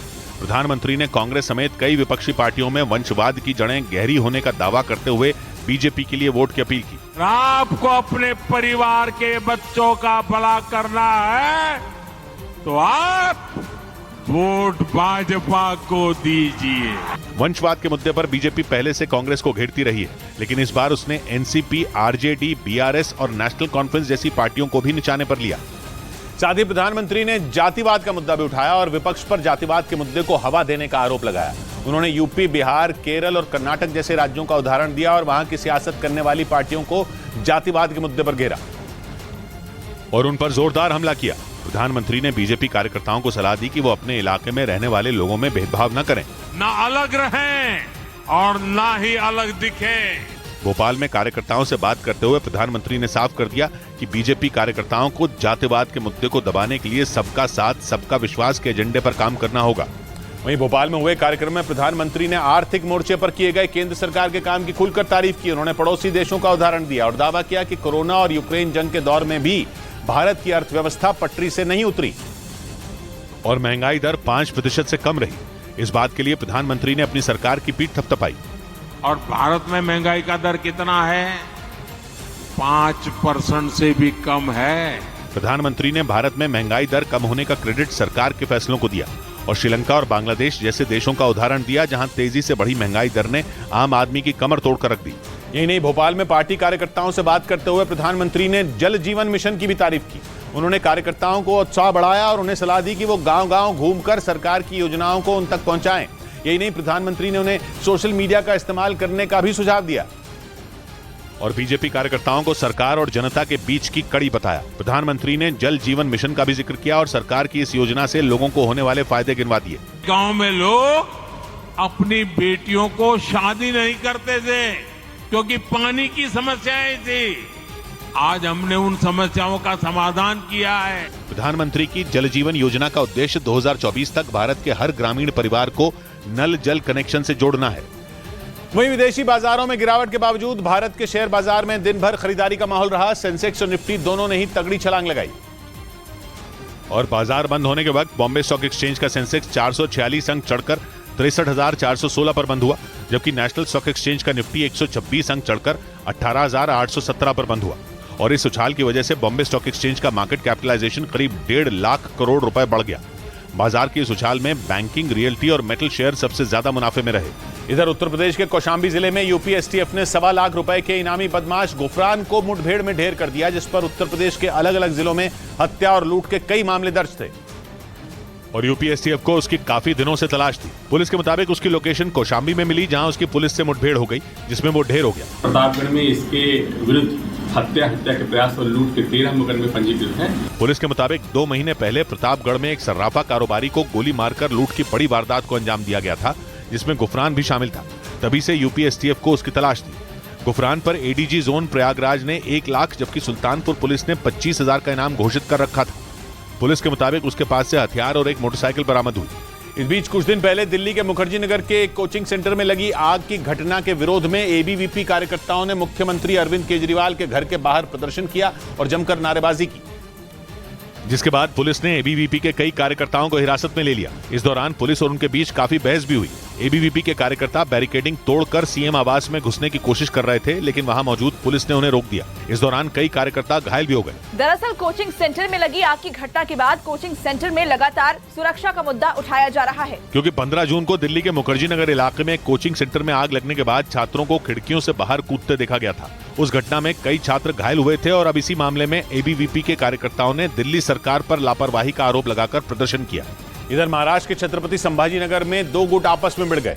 बताया गया कि चाय की एक दुकान पर किसी बात को लेकर विवाद शुरू हुआ, जो मारपीट में तब्दील हो गया, जिसका एक वीडियो भी सामने आया, जिसमें कई लड़के मारपीट करते नजर आए, जिससे वहां अफरा तफरी मच गई। कोई घूंसा मारता दिखा तो कोई लोहे की रॉड से हमला करता नजर आया।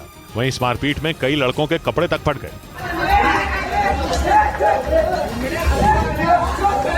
बताया गया कि वहां एक दुकान पर कुछ लड़के चाय पी रहे थे, तभी दूसरे गुट के कुछ लड़के भी वहां पहुंच गए, जिनसे किसी बात पर उनका विवाद हो गया, जो देखते ही देखते मारपीट में तब्दील हो गया और तभी किसी ने इस मारपीट का वीडियो बना लिया। फिलहाल पुलिस ने 4 लोगों के खिलाफ मामला दर्ज कर लिया।